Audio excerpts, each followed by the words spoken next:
Hello everyone. তো আমার আগের যে ভিডিওটা আমি দেখিয়েছিলাম সেটা প্যাকেজিং সংক্রান্ত ছিল এবং আমি ভাবলাম যে প্যাকেজিংয়ে একদম ডিটেলে ঢোকার আগে আরেকটু ফান্ডামেন্টাল কিছু যদি ডিসকাস করি সেটা আই থিঙ্ক সবার জন্য ভালো হবে ব্যাপারটাকে বুঝতে। তো সেটা বলার জন্য আজকে আমি একটা জিনিস আপনাদের দেখাবো। ব্যাপারটাকে রেগুলার যে প্যাকেজিং আছে আমরা সবাই দেখেছি। রেগুলার দেখবে এটা ব্লুতে আছে, এছাড়াও অরেঞ্জ আর অন্যান্য কালারও পাওয়া যায়। সিমিলারলি আমরা যদি দেখি ডেটলের যে প্যাকেজিংটা থাকে সেটা গ্রিন কালারের হয়। স্যাভলন অরেঞ্জিশ কালার মিক্স করে। সিমিলারলি সুগার ফ্রি দেখো green colour.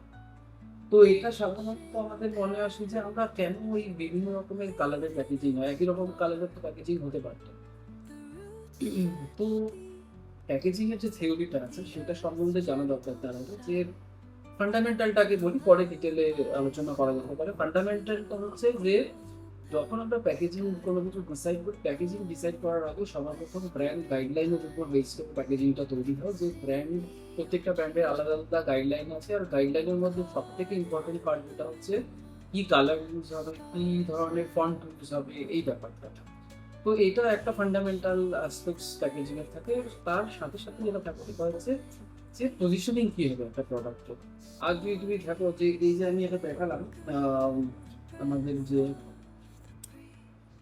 Energy drink, caffeine beverage, এই আমাদের রেড, তো রেডগুলোর মধ্যে যদি আমরা দেখি যে এখানে ব্লু কালার ইউজ হয়েছে এনার্জি ড্রিঙ্ক হিসাবে এবং ক্যাফিনেটেড লেখা আছে, আর এটার কোনো রকমের ফ্লেভার নেই। তোমরা বাজারে লক্ষ্য করে দেখবে যে রেডগুলোর কিছু ফ্লেভার ড্রিঙ্কসও আছে। ওদের মেইন মাদার ডিজাইনটা হচ্ছে এটা, আর এটা হচ্ছে লেয়ার। তুমি দেখবে যে রেডগুলোর মোস্টলি যে কমিউনিকেশন ভাবে দেখবে সেটা হচ্ছে যে মাঝখানটায় লোগো থাকে, আর আর দুদিকে দু রকমের কালার। ফ্লেভার কালারটা জেনারেলি চেঞ্জ হয়, আর সিলভারটা কিছু কিছু জায়গায় ইন্টাক্ট থাকে। নেক্সটে যদি ওয়াটার বেনেডের হয় তার একটা আলাদা কালার, বা আদার কোনো যদি ভ্যারাইটি লঞ্চ করে তো আলাদা আলাদা কালার। তো কিছু গাইডলাইন্স ফলো থাকে, বাট মাঝখানে লোগোটা সবসময় থাকে। প্যাকেজিং একটা খুব ইম্পর্টেন্ট অ্যাসপেক্ট। সেকেন্ড যেটা অ্যাসপেক্ট, যে ডিজাইন যখন ফাইনাল হচ্ছে, ডিজাইন ফাইনাল হয়ে যাওয়ার পর এই ডিজাইনটাকে অ্যাপ্রুভালে পাঠানো।